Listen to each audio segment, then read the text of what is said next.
Ino ni barabara ya kuma Kamurai nginya mwena wa Kikuyu kaunti-ini ya Kiambu. Barabara iria ikoretwo itekugereka kwa ihinda iraya kumana na mikuru, marima na mitaro iria iri barabara-ini ino.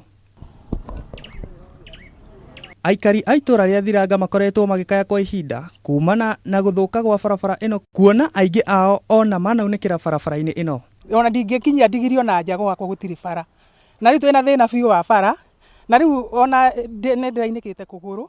Na riu ndirahota guthie ni bara ĩno tondu ni njuru biu. Makaya no tamaya makinya manini kuma kwa Lucy Wambui, kuria nyina wa Waceke aratutariria hindi ya mbura gukinya gwake gukoragwo ari uritu munene. Tona hona kungitia kure watau twi hau ndagika ino no tucariria gwa guthie kwamba gwika ati guikara ruri rwa mbere uhituke toru kinya no rukue mundu okonta na hae na maomboresi ona ngari tingikituka haha.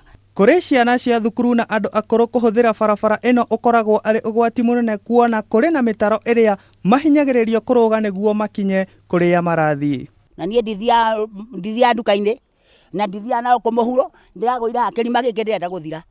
Ndirokire kuona mwanake uyu wakwa uyu nurokire kunjoya utuku nemetwo ni guthie nduka-ini. MCA na andu aria othe concerned matuthondekere bara ino nigetha tuone gwa kugera ona kiria tungirima tuone gwa kumiriria tondu thina witu munene ni bara. Na kuona ukui wa bodaboda ukoragwo unyitithitio thinga na njira nene, aria marutaga biashara ino maugite makoretwo magitara hathara kuona andu aingi matietikagira gukuo magitigira kugoithio. Riria kurite nduthiti thiaga gukona thina muno ndia turakua customer tondu nginya andu kugwa ni maguaga nundu wa bara guthuka. Hatuwezi kubeba wagonjwa hata wazito, so sisi tunahitaji barabara.